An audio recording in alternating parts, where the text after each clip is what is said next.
We're here today to bring attention to the need for better, more robust, resilient, inclusive, and equitable transportation across the central Savannah River area. The communities we live in here are seeing substantial development, the impacts of which we see on the roads all across the area. At the same time, we see continued impacts of weather-related emergencies exacerbated by climate change. Committing to the expansion of public transportation across the area affords us the opportunity to address the issues of access and equity, but also to improve air quality and reduce carbon emissions that are driving human-caused climate change. We're going to have several speakers here today, and I'm going to introduce them. Unfortunately, Commissioner Lewis, I've not heard back from him, so we will just move forward without the commissioner. And my first guest will be Dr. Oliver Page. Here serving Augusta, Richmond County, Director Sharon Daughtry also sends her regards. As Chris has stated, that as we move into the future, we need to be cognizant of sustainability issues. Augusta Transit currently has a fleet of 18 diesel-powered fixed route buses, one of which you'll be riding today. And in 2022, we were able to be awarded $6.2 million from the Federal Transit Administration through their low emission, no emission grant to purchase 5 battery electric buses. Those buses should be in Augusta sometime in 2025. And there is a huge backlog, plus it's also compounded by supply chain challenges. Right now, we have not put in our order for the electric buses, which take 12 months to produce. We have to first receive the funds from the federal government before we can put in a purchase order. That's how the city of Augusta works. Other urban environments, as soon as the order is made, they have put in an order based on the fact that the federal government has said they are going to be awarded some funds. And we were awarded in May 2022. We're now in August 2023, and the process still continues as to dispersing the funds to Augusta.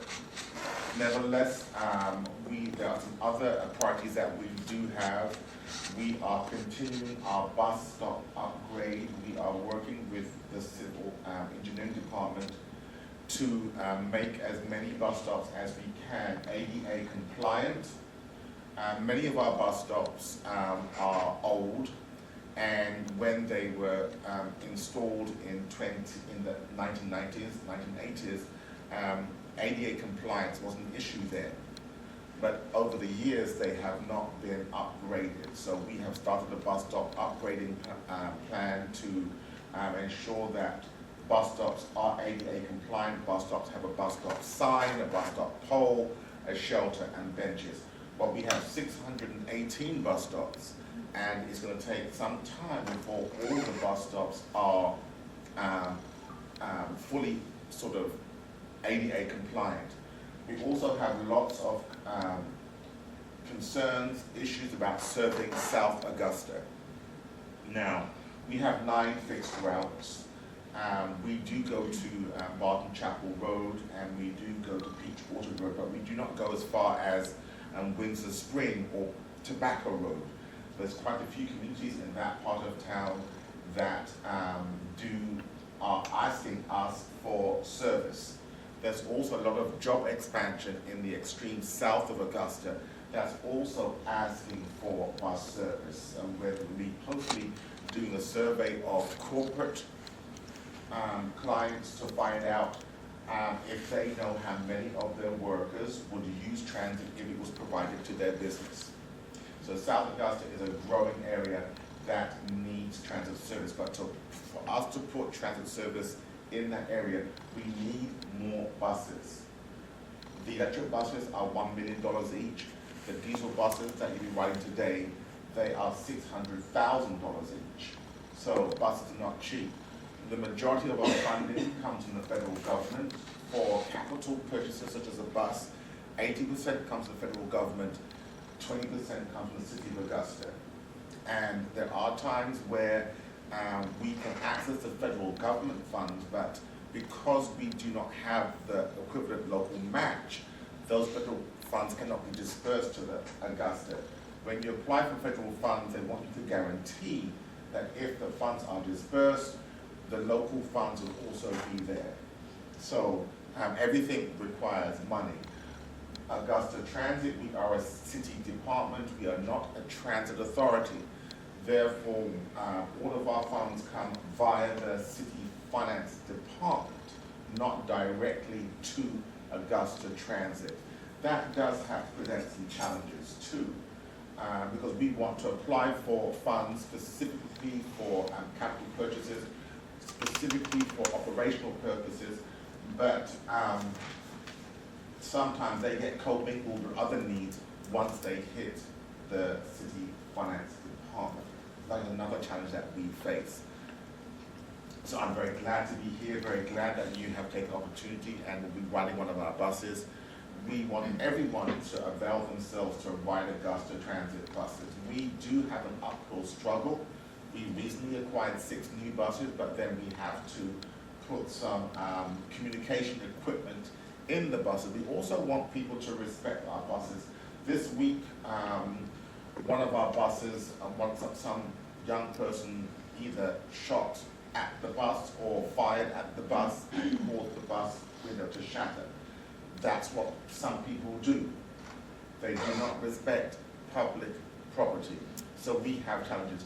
We have a transit facility at Wall Street and Watch Parkway, which is aging. We're trying to get federal funds to get a consultant to completely redesign and rebuild the transit facility. And so, unfortunately, there's been a lot of disinvestment in transit over the years, which has caught up with us. And everyone says, well, I'm not using transit, your buses are old, I'm not using transit, it's unsafe. The reason why we're facing these challenges is because of the lack of investment. In 2010, Augusta Transit was divested from the city of Augusta. Transit agencies are not profit centers. They are a service organization. We do not make profits. So in 2010, it was decided because Augusta Transit wasn't seen as a profit-generating center, let's hide it off into the private sector. That's what happened. So we contract out our service. The assets belong to the city of Augusta. The upkeep of the assets, the drivers, the mechanics, they are all contracted staff. I'm a City of Augusta employee, and there are 5 other City of Augusta employees, but the people that you meet on your day-to-day activities at Augusta Transit, they are all contracted staff. And there are challenges when you have a contract in place for transit operations. Many cities do, but many cities vow not to contract out because how a contract runs, the focus is the bottom line. The focus is the bottom line. Whereas sometimes when a transit agency is operated by a city as a transit authority, it's more service focused, meeting the needs of the community. But we are trying to meet the needs of the community, and we want to thank you for taking your time to share interest by supporting this Ride the Bus Day. If you have any questions about Augusta Transit, you're more than welcome to pay us a visit. More than welcome to contact myself, and we will do our best to ensure that we answer, we resolve your issues about Augusta Transit Service. Thank you. The money from the federal. There's a process, you see. I'm not involved in the process, but I've learned that we're not the only ones in this position. At first I thought we were, but we've learned that we are not the only ones. And this year, more than $1.5 billion was awarded for electric buses. So you have a backlog from last year, compounded by new orders for this year as we go into the future. And one of the bus companies, Proterra, based in South Carolina, they declared Chapter 11 bankruptcy this month. So there's 2 or 3 bus OEMs that are making electric buses, and as to how they can keep up with the demands for electric buses, that's another issue. So we're only ordering 5. There are other agencies that are ordering 100, 150. So you can imagine, and that they have to get workers, they have to get specialized workers. But one of the things about the grant does include 10% for workforce development. So all the staff, and when electric buses come to Augusta, will be trained in maintaining and managing electric buses. So there will be staff empowerment. That was part of the governor's deal to ensure that no one is displaced when clean energy vehicles start coming into transit service. Dr. Page, some cities are using the bus system as a cooling place for folks, and the gentleman mentioned about today is going to be the hottest day. Buses to have them as a cooling place, but we do have a transfer facility which is air conditioned that people do sit in and they spend the whole day there until they go back to the Salvation Army. But there were times when our transfer facility was getting free COVID vaccinations. Buses were taking people for free to cooling centers. So we have been playing that role, but right now we don't have buses solely as cooling centers for people who may need. They can take you to a cooling center, but they of themselves are not cooling centers. Yes. So there are cooling centers throughout the city at some of the community centers. But if they don't have a bus route that takes them to those community centers, then they still can't get there. So in my neighborhood, at Bernie Ward Community Center, it is a cooling center, where there used to be one at Henry Brigham. I don't know that there is in the senior center there was one. A little further up the road where the other community center that they diverted all those individuals to, I think that's Barton Chapel Road. There is a cooling center in that senior center in that area. And those just are some of the ones that are in my part of the district. So there are cooling centers to address that question for you. There are cooling centers scattered throughout the city that are not, transit centers, but they still have to have the transportation to get there. But I did want to make this comment to say this. So some of the things that I do want to speak in advocacy of my commissioners and my colleagues at the House and the legislature. So actually this week I did meet with his director and some of my colleagues and another commissioner to talk specifically about transportation. So they are not they are not mute, and they are not void that this is an issue for our city. Again, there are challenges financially. You can't provide buses and you can't provide people to drive buses when you don't have money.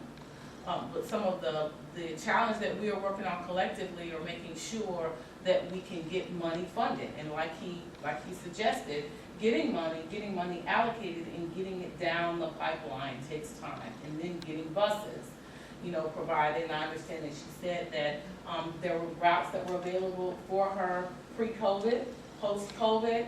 We are in a completely different environment when it comes to manufacturing, when it comes to actually getting buses that are, actually completely assembled and in these areas. So there are a lot of variables that are there are layers, and we all understand that there are circumstances. But in one particular issue that I am trying to at least make sure that our community is poised for. I have somebody that I've targeted, and she's doing the research for us. It's an effort called the Justice 40 Initiative. I don't know if anybody's heard of it. So I'm not making it up. So I'm working on it, right? But the reason why they're clapping, because the Justice 40 Initiative if we are designated, and based upon my precursory research, Yes, we are. we are right Yes. square in the middle of being primary target for being eligible for this. I've used that in several grants. Okay, we all have right. written. And what it does is it engages communities to be able to become more effective in terms of preparing infrastructure and transportation for their labor force. It advances the diversity, equity, inclusion, accessibility, and all of these key principles that we're talking about as a community collective. It helps us to be able to collect the data so that we meet the objectives, so that we can craft our community to meet this narrative, to be in a better posture so that we can be eligible for this funding. But we have to work on this together. Well, I am Heather Morales. I've lived in Augusta for about 8 years. I do work at Walton Options for independent living. I've been here for almost a year. I am a transportation specialist. And I recently added as a board member for the Transit Citizens Advisory Committee for District 1. For about 7.5 years of the 8 years I've lived here, I've used the public transit system here in Augusta to get back and forth to all of my needs. I have very limited experience with public transit other than Augusta. I have taken some transit in Atlanta, New York, and Toronto, but it's mainly the train systems that they have there. I know that here it's not feasible at the moment to have that type of transportation system.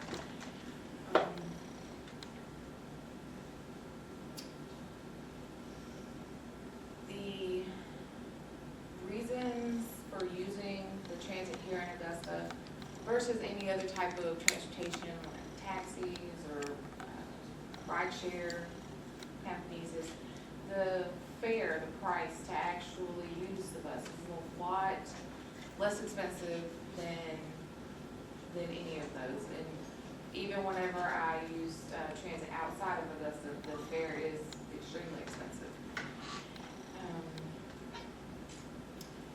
I think this is really important. I do live, of course, in District 1, which is in East Augusta, and a lot of us live on very fixed incomes. And having a bus fare that is reasonable is very nice for us because we do have to get to other places, and it's just easier for us to use the bus.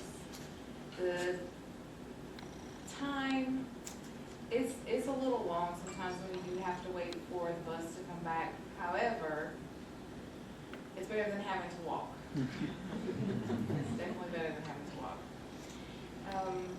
My hopes for Augusta Transit for the future are to have more shelters at bus stops and just have them accessible.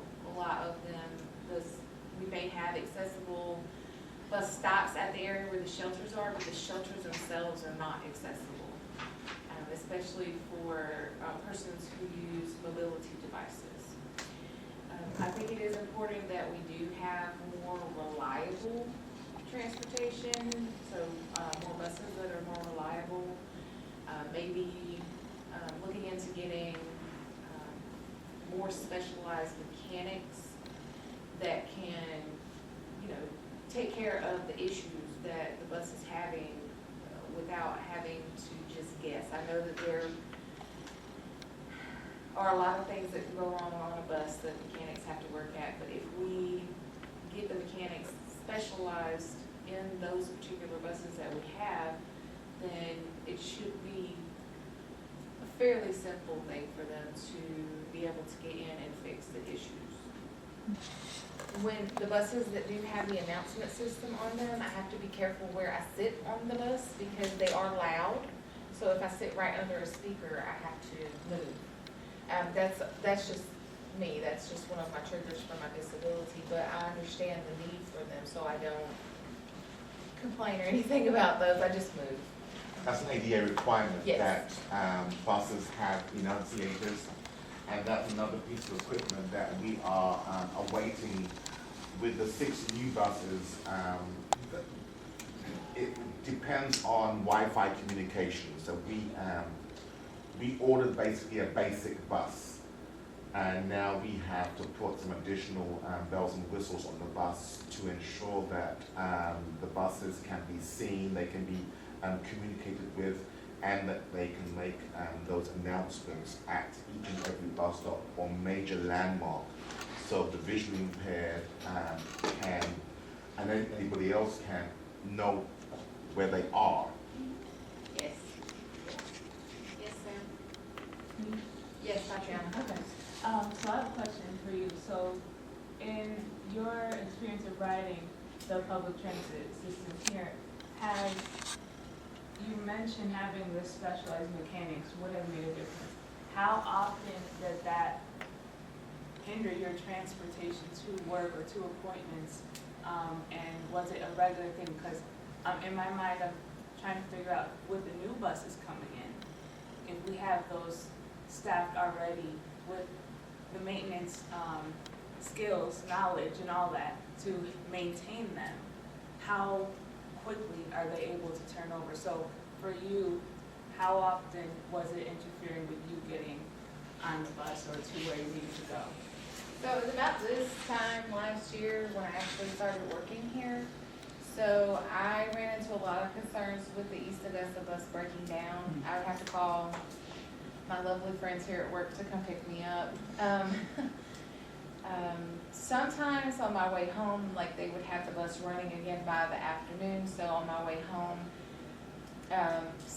they would be running again, but we did have issues where some buses were having, I guess, pressure issues with the hydraulics, so it was a little difficult. We would get stuck in certain stops if they had to stop suddenly or open the back door to let people out. It was like a really weird situation with that bus. In the 7.5 years that I've been using the transit system, I've only ever gotten, I don't want to say stranded, they sent another bus, but the bus broke down completely one time while I was on it, and they had to send another bus from their backstop that they have to substitute buses. I know before the additional buses were purchased here recently, there was a concern with, especially East Augusta bus, because there's only one bus that runs that route, so didn't really have a backup, so that route would just be canceled. And it's hard to know unless you access the website or call the number. Even if you text the number that they have now, the little text, your bus stop number to this number, and it'll tell you when it's supposed to come. It doesn't say, hey, the bus is out of commission right now. It just says no data. That's because, you see, we have new buses now that we have to purchase the communications equipment that will give that information. Last year was a very, very sad year for Augusta Transit. We had such an old fleet, and so many of our buses were breaking down. We have 9 routes, and 3 of those routes have 2 buses on them each, and 6 routes have 1 bus. And so when that bus broke down, that was it. We didn't have any spares, and sometimes the spare buses were sent out to replace, and the spare bus broke down. You see, so the city had allowed the buses to reach a point where, you know, they were just breaking down. One of the challenges that I find is that the powers that be, the commissioners, they do not use the bus. They don't know what it's like to miss your appointment, you see. So they do hear complaints about the bus, but they do not use it themselves. If they were to ride the bus and then understand why we are in the position that we're in, maybe things might move a little bit quicker then. And we do apologize that you were delayed or the bus broke down. But see, you took initiative by calling in. There are some people who don't know the number to call in. There are some people who won't be given a second chance at doing a job because they checked the box, they had reliable transportation to the job when they relied on Augusta Transit. We should be a reliable transportation service to get to any job where we are serving, but last year we were not. You see, so we do apologize for that, but those are stories that have to be shared with the commission. You share them with me, but the commissioners have to hear these stories over and over and over again. And when they do, they realize, wait a minute, we have to help Augusta do something to resolve the situation. Because we are the so-called second or third largest city in the state of Georgia, but we certainly don't have the second or third largest transit system. There are quite a few smaller cities, Savannah, Macon, Athens, that have more buses, more routes. They start earlier, they run longer. So if they can do it, why can't Augusta Transit do it? Do you have a Facebook page? Do you have a social media presence? Augusta Transit does have a Facebook page, yes. So have you ever posted like that information for immediacy in terms of communication for ridership?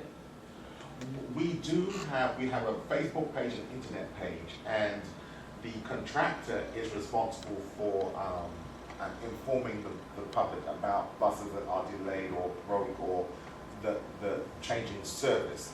Now, unfortunately, not many people go to our internet site, and the Facebook page is not used for communicating service deficiencies, you see. Because the contractor who has hands-on day-to-day knowledge of how the buses are running sometimes does not share that information with me. You see, so if a bus is broken down, the only way that information is posted online, it's when the contractor actually goes to the Augusta Transit webpage and posts it online, or a person calls the dispatch office and they learn that the bus is broken down. But I'm not aware of that until maybe the day after. So if in fact, she's made you aware that the text number that is published, because I'm sorry, let me introduce myself. I'm State Representative Lynn Gladney, and I serve House District 130, which is half of East Augusta and most of South Augusta. But I also am the Motor Vehicle Registration Director for Richmond County, which I service all of South Augusta. I run all of the tag offices that provide the vehicle registrations for all 207,000 residents in this county. So I have a service center on Peach Orchard Road in South Augusta, on Washington Road and Public Shopping Center, and one of my service centers is in the municipal building downtown. So when you walk in the municipal building, there is a big sign that says, this is how you access the transit. Yes. Okay, so if I walk up to that signage and it has that information there for me to text to that number, and what she is saying is that text information is not real-time data. Yes, because the bus. I understand the why, Yes. but what I'm saying is now that you know that it is not real-time data, a plausible solution would be, if you don't have the money internally in government, because I work in that building, so I know. In that office, in Suite 100, we collect the property taxes for all the constituents based upon your motor vehicle and your home. We collect it for the school board. So I know exactly what we collect and what we redisperse based upon the general fund for this county. If we don't have the money to appropriately make that system functional so that it is workable, there is some social media resources available like Instagram or Facebook or tweeting it, where you can say, okay, this bus is down, we're rerouting information, because we all have access to forms of social media that Georgia Power uses, right now, Augusta Utilities uses it. When they shut down, a water line, And so we all received that information that lets me know before I even get home, there's a water main break on my street. Or somebody hit a hole, they hit a power line before I get there, I know. But just so that people have access to that information, at least that's what I'm hearing. I don't know if that's what everybody else is hearing. And so instead of, we understand that there is an impasse in terms of your ability to fund some of those, some of those variables that you have in place. But I think what she's suggesting, or what they're asking, is that you use what you do have and find some workarounds in the immediacy that provides support for the community who is already disadvantaged. Is what I'm saying making sense? And my next speaker up is Jensen Jennings with Walton Options.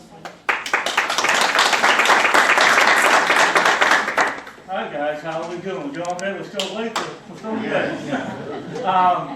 I just want to first and foremost thank Sustainability CSIA, the local 527, and all the community partners who have come out to support public transportation. Public transportation is important for apparently reasons. It's economically advantageous. We know that for every dollar that we invest in public transportation, $5 go back into that local economy, so it's economically advantageous. We know that when we reduce the emissions to the environment, climate change is mitigated to some extent, and that is important that we do it. And most importantly, and why I'm here today, is it's equitable. We know that those who those who make a lower amount of money are more likely to use public transit. And they don't just use it to go shopping, although they do, and that's great, and that helps the economy. But they use it, and they rely on it to go to work. So you have these individuals who are relying heavily to get on that 6:30 a.m. bus and get to work, and having that bus line on time is crucial for them, because you can't just say, oh, sorry, my bus is late. It's not high school, we used to be able to say that. We used to be able to go and say, yeah, sorry, my bus is late. I can come in 10 minutes late. 10 minutes late can be the difference between somebody being fired or somebody getting that promotion because they're actually been on time and being reliable. It's also extremely important to individuals who have mobility disability. They can't as freely get around. Right now, we are sitting in a Center for Independent Living. We believe in the philosophy that an individual ought to be able to live their life as independently as possible, and here we help provide assistance and resources to them through different programs to allow them to be as independent as possible. But unfortunately, over here, we do not have a particularly accessible sidewalk. Now, Dr. Page, that's not Dr. Page's fault, because that is actually the Augusta City Engineers department. But it would be disingenuous of me to say that there's not a disconnect between the agencies and the stakeholders in the community. And we're not holding ourselves or them accountable to what they're supposed to be doing. Why is there no commissioner here? We don't have one commissioner in here. That's shameful.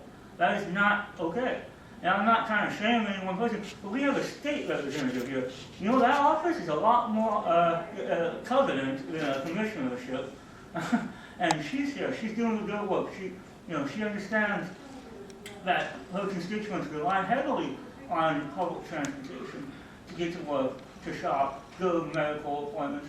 So, I know I'm speaking largely to the choir here in regards to that, but it's extremely important. And I think it's important to remember that this is a first step in that direction when we build these coalitions. If you look at history, there's never been a time in history when people came together from different backgrounds to achieve a common effort that we did not succeed. So if we can continue, keep the energy, keep the faith, and do our best to hold those accountable, and sometimes holding those accountable does mean getting loud. Unfortunately, it's not, I usually choose to be as simple as I can, but occasionally I have to say, gosh, darn it, get your shit together. Yes. But I think it's extremely important to work together, and that's why I am so honored and humbled to be a part of this coalition. and I look forward to further conversations, and I don't want to take up any more time, and I think if I keep talking, I'm about to drop the F-bomb. No, I'm joking. Thank you so much. I have a question. Oh, yeah. How many, just out of curiosity, how many commissioners were invited? So we provided all of them, I believe, right? So that's what that's kind of what I wanted to illustrate. All of the commissioners were invited. But did they put it on their schedule? And commissioners are very, very busy people, and maybe the two that were invited to speak here, they maybe had another meeting which has run over, because usually when commissioners speak, people want to speak back to them, and sometimes they want to leave and they can't leave. So, and to put record straight, there are many commissioners that are very committed to Augusta Transit. They're working behind the scenes to ensure that Augusta Transit can meet its mission. So sometimes just because they are not at a meeting does not mean they are not working on behalf Oh, of yeah, Augusta Transit. and I get that. What I'm saying is if all the commissioners got an invite and we have 0 that have attended, I don't feel like if you invited all the commissioners and 0 attended, like every single one of them had something else on their agenda that either was more important or was scheduled before this or whatever. I'm saying there should have at least been one commissioner here. You know what I'm saying? At least one, or a representative for the commissioner, or, I mean, something, so. I was just saying, as a former contact purposes, I was a California state legislator, or state senator. One of my jobs was making my boss make sure he got to things on time. So, and it is a Herculean task from time to time, but you gotta come out. The problem is, and at least, and I've only worked at Walton offices for about 6 months. I see like a good old boy style of doing business here, as far as politically speaking, here in Augusta. Where if you don't immediately get a quid pro quo, they really don't care. And also, I would be remiss if I didn't mention this. From being from Los Angeles, I live buses with executives. I live buses with actors. I live buses with people who were definitely had much more money than I did. But here in the South, it's seen as an impoverished way of moving through, going to work or doing things. And we have to shift that narrative as well. So we have a responsibility. Once again, I felt bad. I just took up all our time. So, okay, questions. Hi, so Jensen, I just want to tell you as serving right now, I'm serving chair as the advisory committee, that I wholly support what you're saying, and that over the years we found basically a brick wall because the other priorities of the commission have come before transportation. And I want to thank you and folks that are telling their stories, because I do think that what moves people is to hear those stories. And I think for some of the commissioners, they think they have better things to do maybe, but for some of them, it just hasn't hit them yet personally. And so we're going to keep up the effort to have those stories come up, and we're going to continue that. I just want you to know you have our And I also want to thank Dr. Page. Dr. Page is unfortunately the proverbial punching bag for a lot of us.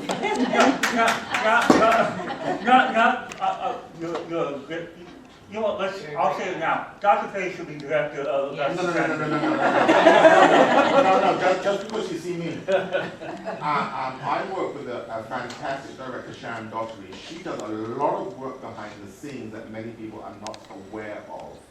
And it's an uphill struggle being a director of a department which may not have a high priority when it comes to other city departments. It's an uphill struggle. But that's not my role. I'm here to represent Augusta Transit, and I'm the deputy director, and I've been in this position for several more years. But there's much work to be done, and I couldn't, it's because of Director Daughtry as to why I'm here, you see. But I work for a very good organization. I'm proudly a Augusta employee. I'm proudly part of Augusta Transit. But we do have challenges, and I'm here to help resolve those challenges and move transit forward. Absolutely. Thank you so much, Dr. Page. I appreciate your time. And a couple of quick questions here. We need to carry forward. No apologies required. As a public rider or disabled too, for 20 years I did not have any problem. All of a sudden, since last 2 years, we are having problem for the bus, and I cannot go anywhere. And I have done a lot. I think So I would really appreciate from the commissioners, and he did a good job actually. I went to 2 meetings and he's trying his best. Yes. So we all have to do it. If you want to serve the community, we need our buses back, the new one, not the old one. Yep. And especially for the disabled, they cannot go anywhere. And I ride on the wheelchair as well as on the walker. Thank you. So that's important, Absolutely. okay? Thank you very much. Thank you so much. Yeah, I just wanted to address what you were saying about the commissioners. We each are responsible for contacting our commissioners and letting them know, and do it regularly. You got to be a nag. Yeah. From the Augusta Unitarian Universalist Church. Thank you. As he said, I'm the Reverend Nick Filson. I'm honored to be here among folks who know way more about this issue, especially locally, than I do. And I don't know necessarily all the data and the facts that have been named eloquently today. But I do have opinions based in theology, morality, and ethics, and I also like to make meaning for a living. And I just, first, before I say too much more, which will be brief, can I get an amen for, gosh darn it, get your shit together?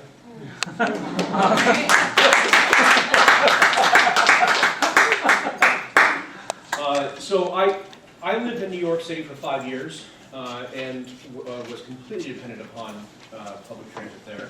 And I know we're in a different situation than they are. It's a much bigger city,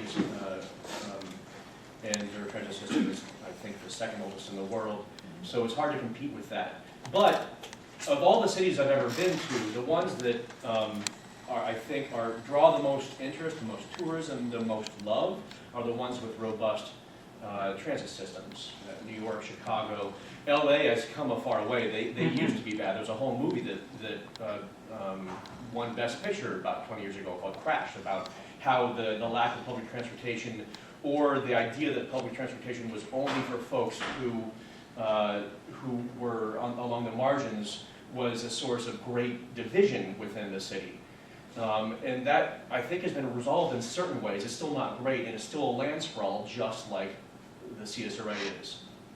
And as a Unitarian Universalist, and as I think somebody who is a decent human who cares about other humans, and who believes in the interdependence of our lives together, I think there's no better metaphorical or literal representation of that than a robust transportation system in a given area. Because of the equity aspect of it, because of the inclusivity aspect of it, if those things are actually being managed.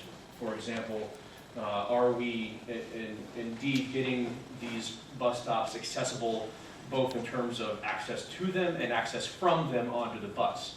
All things that I think are important to keep in mind. And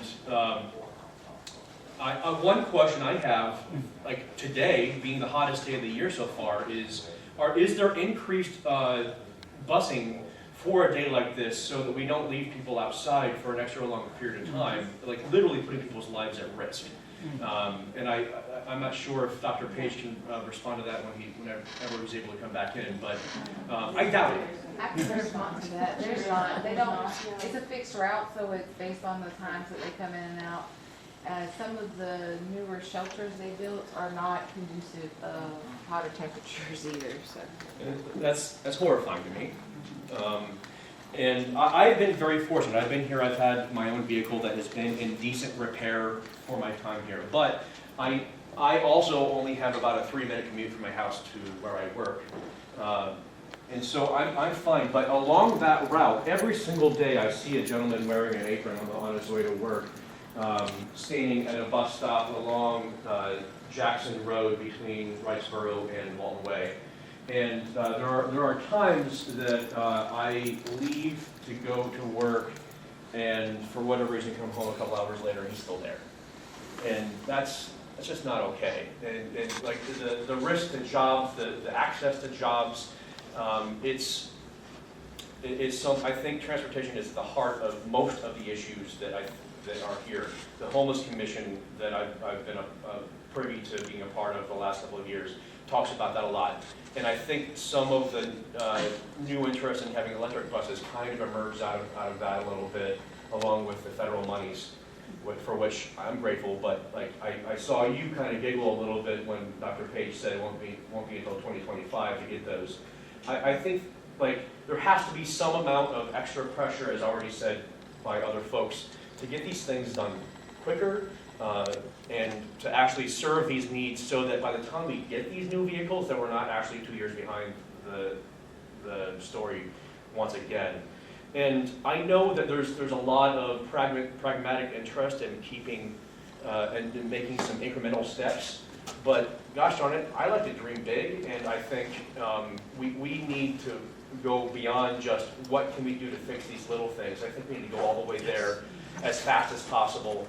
And not only help the city thrive and become a great additional hub here in the Southeast, but also let every one of its citizens thrive as well. That's what I got.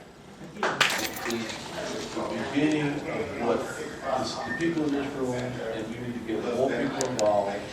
But like you said, we need to be the squeaky wheel, and we need a lot more people to help the squeaky wheel to bring attention and priority to Augusta public transportation. So that, if we become that force that they can't ignore and deny, then we'll achieve our goal of getting more funding and more resources to Augusta public transit.